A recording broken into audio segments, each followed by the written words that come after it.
Fala galera, tudo beleza? Meu nome é André, eu sou fã de luta livre há mais de 30 anos e no vídeo de hoje você vai ficar sabendo o que eu penso sobre a série WWE Unreal, essa série que a WWE apresentou que veio mostrar os bastidores da WWE, veio mostrar o que acontece por trás das cortinas. Se você quiser saber o que eu penso sobre essa série, assista esse vídeo até o final porque tem muita coisa interessante que eu quero revelar para vocês. Eu vou trazer algumas lições que eu aprendi sobre a série como um todo e sobre como os lutadores que foram representados na série saíram. Se eles saíram melhores do que entraram, se eles saíram a mesma coisa ou se eles saíram piores do que entraram por conta da forma como eles foram exibidos na série. Beleza? Mas antes, não deixe de fazer tudo aquilo que a gente pede para ajudar o nosso canal. Deixe seu like, se inscreva no canal, ative o sininho para receber as notificações dos nossos próximos vídeos. Deixe o seu hype e, acima de tudo, assista e maratone os nossos vídeos, porque tempo de visualização é o que faz o YouTube divulgar o nosso canal, beleza?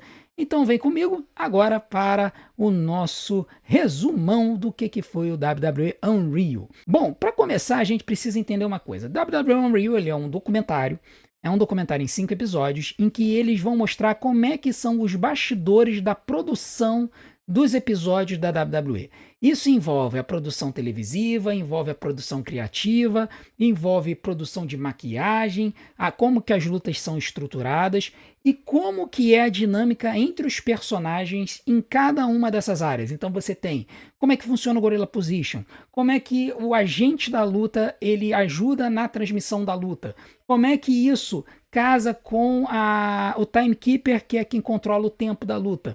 Como é que isso vai se relacionar com o pessoal que está no caminhão transmitindo a luta? Como que os lutadores eles montam, constroem as suas lutas com a ajuda do agente? Como que isso é passado para o pessoal do caminhão na transmissão? Como é que é a montagem do cenário? Como é que é a dinâmica dos lutadores nos bastidores? Como é que eles se sentem antes de um grande momento?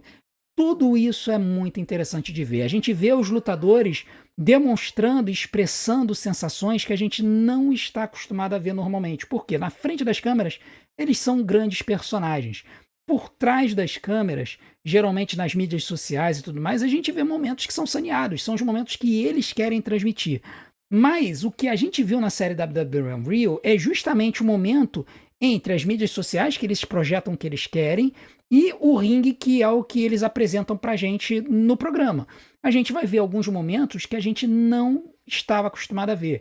A emoção dos lutadores quando eles conseguem chegar onde eles queriam chegar, a forma como eles se sentem antes de eles entrarem no ringue para uma grande luta, as inseguranças, o nervosismo, a emoção, a alegria do resultado bem feito, tudo isso a gente vai ver na série.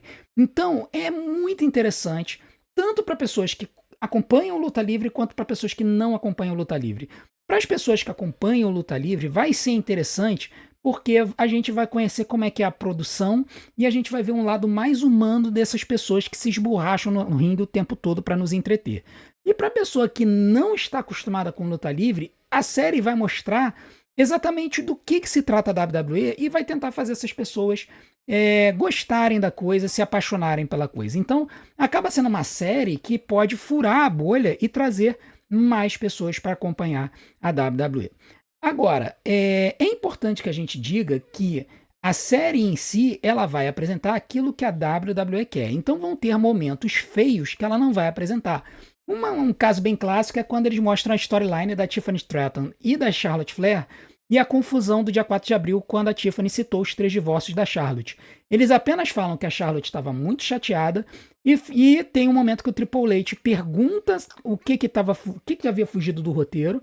A Tiffany fala que foi o final, que foi quando ela citou os 3 divórcios. E aí o Triple H volta para o Gorilla Position e manda alguém falar para Tiffany que ela tem que pedir desculpas para Charlotte Flair imediatamente. Então, essa situação a gente vê como é que acontece, mas a gente não vê a Tiffany Stratton tomando a bronca, a gente não vê a Charlotte Flair chateada com a história dos 3 divórcios e a gente não vê a Tiffany pedindo desculpas para Charlotte Flair. Nada disso é mostrado. Essa teria sido a parte mais interessante pra gente, mas a gente compreende que esses momentos são muito delicados, onde as pessoas elas perdem a razão e elas poderiam ficar marcadas pela forma como elas reagem, com as emoções à flor da pele, que muitas vezes não condizem com a forma como elas se portam normalmente. Então, essa parte que seria muito interessante, a gente compreende que não foi exibida na série. Porém, o fato da gente ter visto coisas muito interessantes, como a insegurança da Rhea Ripley com carregar a divisão feminina e se apresentar na frente do público, ou a emoção do CM Punk por ser um main eventer da WrestleMania, tudo isso parece que foi realmente genuíno, onde a gente vê emoções que parecem realmente genuínas. A não ser que o CM Punk seja um excelente ator e se mostre assim um grande ator de drama, da forma como ele chorou na frente das câmeras, é realmente de se acreditar que o que ele sentia era verdade. Bom, algumas lições que a gente aprende na série sobre como que a coisa foi apresentada, né? Que eu acho interessante que a gente tome para nós. Primeira coisa é a quantidade de pessoas para realizar uma produção da WWE, que é uma quantidade absurda de gente. Tudo é montado e desmontado a cada show. A gente já sabia disso, né? Quem acompanha os bastidores da WWE sabe disso. Cara, é montagem do ringue, posicionamento das câmeras, montagem do Titantron, montagem do Gorilla Position.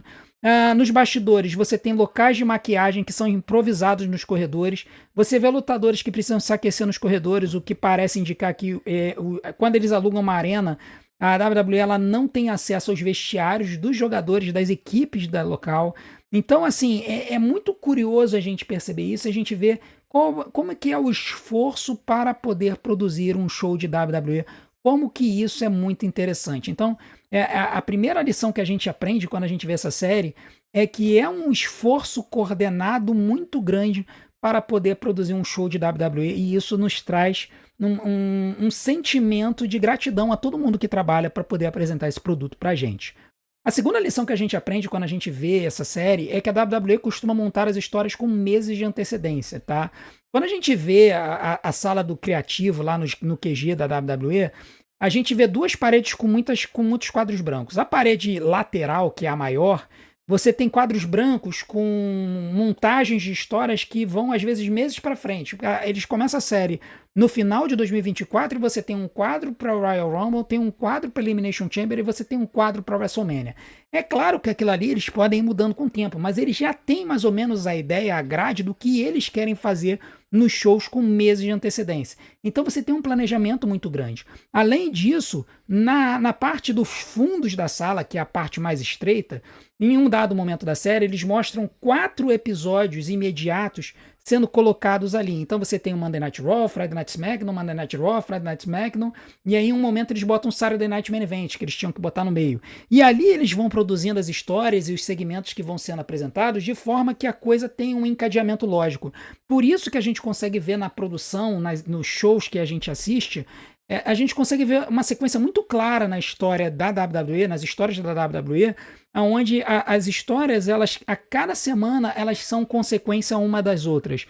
Tá? Às vezes as pessoas falam, mas isso é repetitivo e tudo mais. Mas se você prensa as coisas como se fosse um capítulo só de uma série, você consegue ver o encadeamento da história direitinho, certinho, perfeitinho.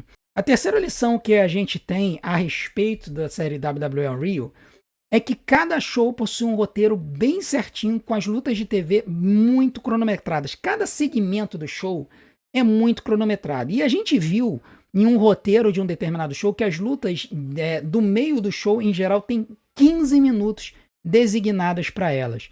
Isso significa e isso explica por que geralmente a gente vê as lutas com 10 a 11 minutos. Por quê?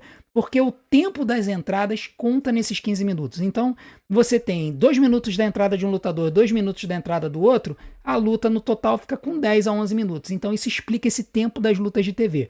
Os main events, eles costumam ter um tempo maior. Mas é muito interessante a gente ver isso, porque às vezes, por conta de alguma situação do show e tudo mais, se uma luta for muito longa, as outras lutas precisam ser encurtadas. E aí, muitas vezes, isso afeta a qualidade da luta. Os lutadores, eles têm que cortar partes da luta que eles haviam combinado, e isso pode fazer com que a história da luta fique prejudicada. Então, esse controle do tempo é muito importante e é muito legal da gente ver. E esse esforço de produção da série, a gente vê na quarta lição que a gente aprende com a série, que é um esforço milimetricamente coordenado. Toda a produção é milimetricamente coordenada. Você tem no Gorilla Position Billy Kidman, que é um ex-lutador que controla o tempo do show. Ele senta do lado do agente da luta, que é quem diz quais são os movimentos que vão acontecer em cada momento. Isso é passado para o caminhão que faz a transmissão, que ali eles fazem os cortes, então eles determinam, olha, se esse movimento vai acontecer, essa câmera tem que estar mostrando o lutador mais fechado, ou então a câmera tem que mostrar um ângulo mais aberto, ou então foca no rosto do fulano, foca no rosto do cicrano. E esses cortes rápidos que são feitos na mesa de produção lá no caminhão, precisam ser passados pelo agente da luta, porque é ele que sabe quais são os movimentos que vão ser realizados na luta. E todo esse esforço é tudo feito certinho para que a gente tenha aquela produção na frente das câmeras para a gente. Além disso, a gente tem a importância do trabalho do árbitro, que recebe informações do pessoal do Gorilla Position e passa para o pessoal que está lutando e recebe feedback para passar para o caminhão. Então, por exemplo, quando alguém fica preocupado no Gorilla Position, pergunta, fulano está machucado, cicrano está machucado, o árbitro vai falar com a pessoa e aí o árbitro responde para o pessoal no Gorilla Position, olha, tá tudo bem, ele só está vendendo um golpe, ou então não, ele se machucou, quebrou o dedo, tal, não sei o quê.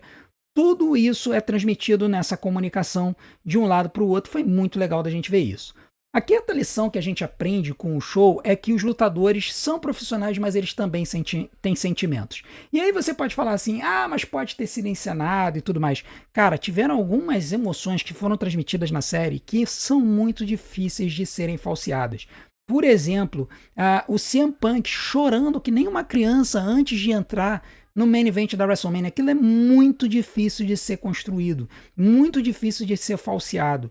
E se fosse falsificado, já teria vindo muita gente chegar e falado, olha, isso que vocês viram na série, no Gorilla Position, do lutador emocionado, nervoso, entrando para poder lutar, isso aí é tudo cascata, isso aí não acontece. Já teria vindo gente falar sobre isso. A verdade é que os lutadores são profissionais, sim, mas eles também ficam nervosos, eles também ficam ansiosos. Imagina você tendo que apresentar uma sequência de movimentos encadeados, de tudo sendo certo, corretamente executado, para apresentar uma história no ringue, na frente de 80 mil pessoas, no principal show da companhia. Pô, cara, tu não vai se sentir nervoso? É óbvio que você vai. Por mais que você tenha tempo de estrada, você vai se sentir nervoso. Cada hora que eu ligo essa câmera para poder falar com vocês, eu fico um pouco nervoso para saber o que eu estou falando. Então a gente precisa entender isso. Então a gente viu, cara, a Rhea Ripley ansiosa, insegura com as performances, a Chelsea Green triste por não poder lutar na frente dos parentes dela no Survivor Series em Vancouver, no Canadá. O Jey Uso inseguro com o seu status de main eventer e com a ideia de que ele gostaria que ele fosse reconhecido pelo nome dele e aí ele é barrado na entrada de uma arena. No CM Punk chorando para ser main eventer da WrestleMania. Charlotte Flair sem saber como reagir com o seu público. Tudo isso nos faz valorizar ainda mais quem eles são e o que eles fazem, por mais que algumas coisas tenham sido encenadas. Por exemplo, a história do Jey Uso barrado na arena pode ter sido muito bem encenada, tá? Mas se você for parar para pensar, muitas outras coisas a gente pode considerar como tendo sido legítimas. A sexta lição que a gente aprende assistindo essa série é que o segredo é a alma do negócio. A verdade é, gente, que a magia da luta livre não está na luta em si, e nem nas histórias, mas na forma como elas são apresentadas e como elas podem nos surpreender e nos cativar. Na série, por exemplo, no Unreal, eles fazem paralelos com Game of Thrones, né, que é uma série gravada, roteirizada, onde o segredo por trás de cada capítulo era o que fazia com que a série fosse extremamente popular. Cada personagem principal da série que era morto, a gente pulava da cadeira e queria ver o próximo capítulo. A WWE funciona da mesma forma, sendo que a diferença é que os capítulos são semanais. E a dificuldade de você fazer com que o roteiro não vaze, e as histórias não vazem, e as pessoas achem que é tudo muito previsível, é o grande desafio da WWE. É criar histórias, criar sensações, sentimentos que nos façam pular da cadeira, como a heel turn do John Cena, como a traição do Paul Heyman, como a aliança do Bron Breakker com o Paul Heyman no Monday Night Raw depois da WrestleMania. Todos esses são momentos que nos fazem nos surpreendermos, que chegarmos, dar um salto da cadeira, dar um berro e fazer a gente querer assistir o capítulo seguinte. É muito difícil, por exemplo, quando você tem uma série, geralmente, no final da série, você tem um gancho, né, uma situação que faz você querer ver o capítulo seguinte. quando a gente está assistindo WWE, ela tem que fazer ganchos para várias histórias que estão acontecendo e não apenas para um episódio só. Ela tem que fazer gancho para a história do main event, para a história do campeonato intercontinental, para uma storyline de uma pessoa que está começando. São vários ganchos que eles têm que produzir a cada episódio, se desembocando nos especiais. Então, tudo isso a gente precisa entender, e a gente precisa entender que é aí que está a magia da WWE. Não é a luta, não são as histórias, mas as emoções que elas despertam em nós e a surpresa que ela desperta em nós. Então, é muito legal da gente perceber isso. Eles assumem isso quando eles falam, por exemplo, do return do Cena e como aquilo tudo foi secretamente elaborado e pouquíssimas pessoas sabiam daquilo ali. Uma outra coisa é que, e a gente precisa perceber isso na série, seria a 7ª lição que a gente percebe na série, é que a luta é roteirizada, mas as lesões são muito reais. A gente sempre falou isso aqui no canal. Muita gente fala, a luta livre é fake, a luta livre é falsa, não sei o quê. É falsa até a página 2. É falsa até você tomar um powerbomb no chão e você literalmente tem que segurar os seus fluidos corporais, como um momento é falado numa conversa bem assim tranquila, relaxada no ringue, no episódio 5. Quando a gente percebe situações como o ombro deslocado da Rhea Ripley, o joelho estourado da Charlotte Flair, o dedo quebrado da Bianca Belair, todas essas situações que podem dar errado, o tríceps do CM Punk, situações, problemas, ferimentos que os lutadores receberam nas lutas, não pelas pancadas que eles receberam dos adversários, mas lesões que acabaram sendo causadas pela forma como eles caíram, pela forma como eles tomaram os bumps e tudo mais. Tudo isso nos faz perceber o quanto que é difícil o que esses caras fazem. E isso nos faz apreciar ainda mais o trabalho que eles executam. Quando eu assisto uma série dessa e eu vejo todo o sacrifício que eles fazem, que eles se permitem, por exemplo, tomar uma chicotada da trança da Bianca Belair, ou que eles se permitem tomar uma cadeirada nas costas, que, cara, aquilo ali dói, por mais que seja nas costas, aquilo dói. Isso me faz apreciar ainda mais o esforço que eles fazem para entreter a gente. E isso me faz querer assistir ainda mais.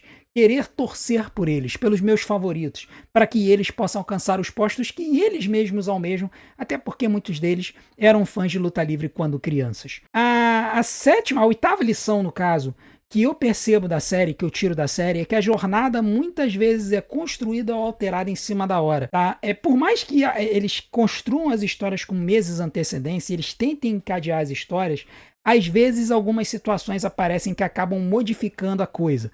E, por exemplo, nós temos toda a situação da aparição do The Rock, essa historinha da venda de ingressos, de que o Nick Khan chamou o The Rock para dar uma alavancada na venda de ingressos lá na Elimination Chamber.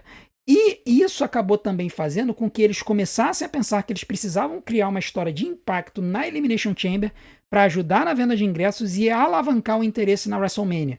E daí é que veio a ideia do heel turn do John Cena. Então, essa coisa que às vezes eles têm que mudar a rota para poder ou consertar uma besteira que eles fizeram que não está dando certo, ou para aumentar o interesse do público em relação ao produto, e que às vezes eles acham que não está dando certo o rumo que eles estão fazendo, a coisa está muito previsível e tudo mais, isso tudo acaba fazendo com que a gente perceba que não tem como a gente prever tudo o que vai acontecer. Por mais que eu tenha muito tempo de estrada e eu já conheça mais ou menos como é que o roteiro da WWE funciona, cara, vão ter vezes que a gente vai ser surpreendido por isso. Então, por exemplo, o caso da vitória da Io Sky sobre a Rhea Ripley depois da Elimination Chamber, que eles mesmos confessaram durante a série que foi algo que não foi muito planejado. Tá? Eles resolveram simplesmente trocar o título para a Io Sky para abrir uma porta para fazer uma triple threat na WrestleMania entre a Bianca Belair, a Rhea Ripley e a Io Sky. Então, quando a gente percebe isso, a gente vê, tem horas que eles resolvem alterar a rota em cima da hora para poder trazer algo mais interessante para a gente. Então, foi interessante a gente perceber isso. Eles planejam, mas eles também têm liberdade para poder mudar a rota de vez em quando. E a 9ª lição e a última lição que a gente tira da série é que a série ela não matou a kayfabe, ela apenas abrilhantou. E por que eu digo isso? Gente, desde a década de 80, verdade seja dita, Todo mundo sabe que a WWE é roteirizada e pré-determinada. Ver a jornada empreendida pela WWE e pelos lutadores para chegar ao resultado na frente das câmeras só dá mais valor a tudo aquilo que é apresentado. Ou seja, a gente valoriza mais o produto final que é apresentado pra gente. A magia ela não morre com a série. Ela, na verdade, ela é reconstruída, ela é reacendida, porque quando ela mostra a realidade dos bastidores, isso nos faz admirar aquilo que é apresentado pra gente na televisão. Isso revela os seres humanos que estão por trás de tudo e nos faz aplaudir o seu esforço para nos entreter. Então é por isso que eu acho que essa série é tão genial. Vai ter gente que vai falar que ela é uma peça de publicidade, vai ter gente que vai falar que ela é toda roteirizada, assim como a WWE em si, mas a verdade é que ela vai apresentar coisas para nós que fogem da ideia do roteiro, porque por mais que seja roteirizada, ela vai ser roteirizada em cima do que é real. Pode ser saneado? Pode. Pode ser só os melhores momentos? Pode. Mas ela vai apresentar coisas que vão ser o mais próximas possíveis da realidade. E o que é isso? É que por trás de toda essa magia que eles apresentam pra gente, tem uma série de pessoas, seres humanos, com sentimentos, com dores, com anseios, com desejos, que querem chegar a alguns lugares, querem apresentar o melhor para nós e que só de ouvirem o seu nome ser cantado pelo público, como foi o caso da Chelsea Green, isso já mexe com elas, com essas pessoas e já deixa elas emocionadas. Então, quando a gente percebe isso tudo, a gente só pode aplaudir a cada uma dessas pessoas por fazerem tudo isso que elas fazem para trazer esse entretenimento tão legal para nós quanto é a luta livre. E por fim, eu queria trazer alguns nomes de lutadores que saíram melhor, igual ou piores do que eles entraram na série. Tá? A verdade é que a série em si não tem nenhum nome de um lutador que tenha sido completamente enterrado na série. Porém, tem situações que a gente precisa falar. Os lutadores que saíram melhores do que entraram, bom, a Rhea Ripley, né, que muita gente acha arrogante, muita gente achava, né? Eu não achava isso, mas muita gente achava arrogante, prepotente, porque estava confundindo a pessoa com a personagem. Quando vai ver a série, vai ver uma pessoa ansiosa por querer fazer o melhor no ringue, uma pessoa que fica ali passando os movimentos na cabeça, nos bastidores, para poder apresentar o melhor na luta. A gente vê uma Chelsea Green que, assim, o melhor adjetivo... Eu tava tentando achar um adjetivo, uma palavra que definisse a Chelsea Green. E a melhor palavra que eu encontrei é uma palavra regional daqui do Brasil. Chelsea Green é arretada. Mulher arretada é Chelsea Green. Uma mulher empoderada, uma mulher que sabe o que quer, uma mulher forte, mas ao mesmo tempo uma mulher que sabe ser uma profissional, que entende o lugar dela na companhia e ainda assim almeja um dia ser campeã. E aí quando ela recebe a chance de ser campeã dos Estados Unidos, toda a emoção transborda e ela só não chora porque ela mesma fala que ela não é uma pessoa de chorar. Mas é muito legal ver essa personalidade da Chelsea Green sendo apresentada para nós. A Charlotte Flair, muito humanizada, mostraram todo o processo da cirurgia de joelho dela e como que ela reagiu a isso, a volta dela. Eles não mostraram como é que ela reagiu mal com o retorno dela, mas mostraram como que as vaias no dia 4 de abril mexeram com a cabeça dela e ela reconhece isso. E o CM Punk é retratado como uma pessoa centrada, uma pessoa madura e uma pessoa emotiva ao ponto de chorar que nem uma criança por estar tendo realizado o seu sonho de ser um main eventer da WrestleMania. Tá? É claro, principalmente com relação ao CM Punk, pode ser que algumas coisas apresentadas, da forma como foram apresentadas, como foram cortadas, editadas, porque eu acho que a magia da série foi na edição e na montagem das narrativas, que o CM Punk tenha sido feito dessa forma para poder rejuvenescer um pouco mais a persona dele. Mas eu não sou cínico a achar que tudo aquilo que foi apresentado sobre o CM Punk é uma mentira, é uma história encenada para recuperar a imagem do Punk. Até porque o Punk não tá com essa imagem desgastada na WWE hoje. Os fãs adoram ele, na sua grande maioria. Então eu acho que esse não foi o objetivo da WWE exatamente. Mas tem algumas coisas ali no Punk que eu fiquei olhando e falei assim, não sei. Não boto meu dedo no fogo, não. Algumas pessoas que saíram na mesma da série... Bom, primeiro o Cody Rhodes. Por quê? Porque o jeito do Cody Rhodes apresentado na série, de um cara profissional, de um cara que quer ajudar as pessoas e tudo mais, isso já tinha sido explorado em outras séries. Por exemplo, na série da WrestleMania 40, já tinha sido mostrado um pouco da personalidade do Cody Rhodes, que é um cara sério, um camarada profissional, que está disposto a fazer pela companhia. Tá? John Cena também saiu na mesma. Por quê? Porque o John Cena todo mundo já sabia que era esse grande profissional que dava vida pela companhia, que dava o sangue pela WWE. E a história do Make-A-Wish que ele faz, todo mundo já sabia, mas foi muito legal de ver o John Cena atendendo as crianças antes do Royal Rumble, naquela salinha, atendendo o Make-A-Wish, eu achei muito legal. E a Bianca Belair, todo mundo também já sabia que ela era muito gentil. Algumas pessoas sabiam que ela produzia as suas roupas, nem todo mundo sabia, né, as suas vestimentas. E a forma bem real como ela se apresenta, tal, gente boníssima. Mas assim, as pessoas já sabiam disso, então não tinha muito o que fazer. E com relação ao The Rock também, ele sai na mesma, porque todo mundo já tá desgastado, cansado dele. Então tudo que é apresentado ali, a gente já tá calejado de saber que é tudo mentirada. Então assim, ele não vai ser mais desgastado do que já tá. Agora, 2 lutadores em especial saíram piores do que entraram na série, na minha opinião. Uma é a Tiffany Stratton, saiu um pouquinho pior, porque deu pra ver claramente a WWE dando uma descascada de leve nela, por ela ter falado a história dos 3 divórcios, e o Triple H chegando e falando, olha, avisa pra Tiffany Stratton que ela não pode fazer isso, a gente não trabalha dessa forma aqui, tá? Então, assim, claramente, foi uma pancada que ela levou, e a WWE fez questão de mostrar isso, dando uma brandada ali na coisa. Então, assim, ficou assim, meio mal. Eles não aprofundaram o fato de que ela é uma lutadora nova, não mostraram a história da entrevista que teve na semana anterior. Então, ela ficou meio mal na fita. Pra quem assiste a série e não acompanha a WWE.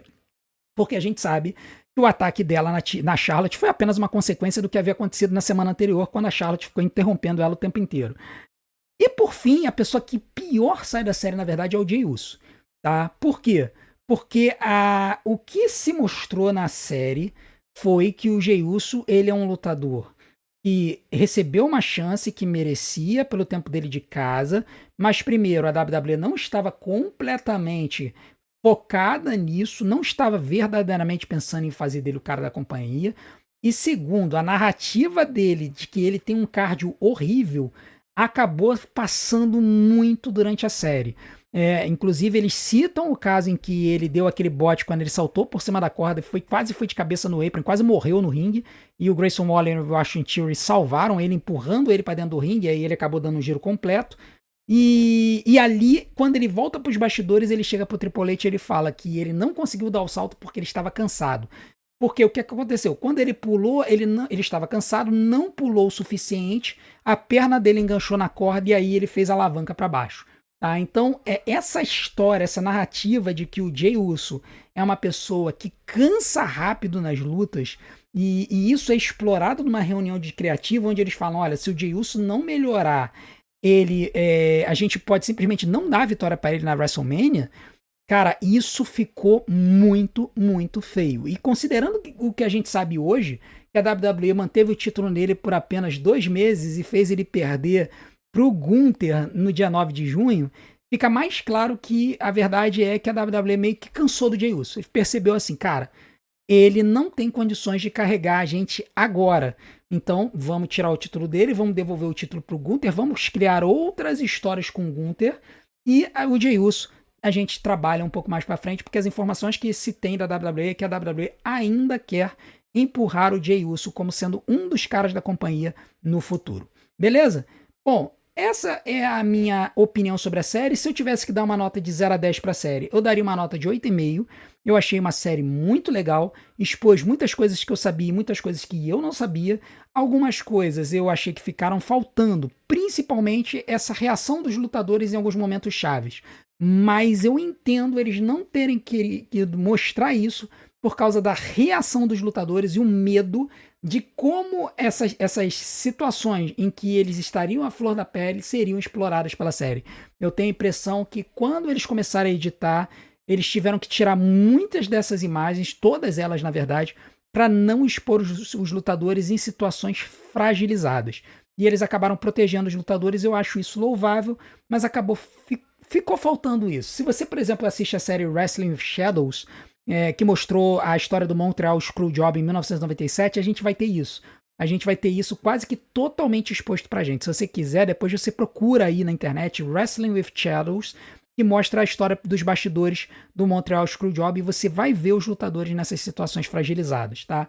Mas, assim, a série em si foi muito boa, eu gostei, 8,5 para ela. Recomendo veementemente que você assista.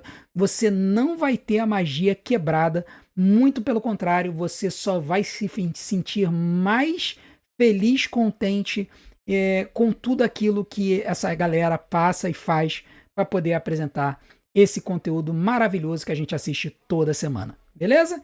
Então, essa foi a minha opinião do WWE Unreal. Se você quiser saber a minha opinião e as lições que eu tirei de cada um dos 5 episódios, o episódio 1 eu vou colocar aqui na tela para vocês assistirem, é o episódio público.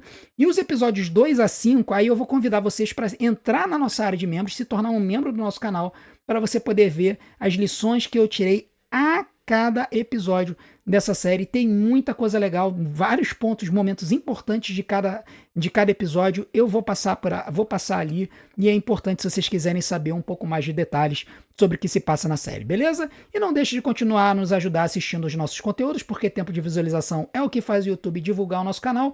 Vou deixar outras opções aqui na tela para vocês, eu conto com a sua audiência. E não deixe de assistir com a gente tudo o que vai acontecer nesse final de semana do SummerSlam. Nós vamos ter live na sexta-feira, live no sábado, live no domingo, live na segunda-feira. Eu conto com a audiência de vocês para a gente quebrar os nossos recordes da WrestleMania de 300 pessoas assistindo durante o show e 700 pessoas na nossa resenha pós-episódio, beleza? Eu conto com a sua audiência, não deixe de assistir os nossos conteúdos, eu vou deixar aqui na tela, eu conto com a audiência de vocês, a gente se vê do outro lado. Um grande abraço, até o SummerSlam.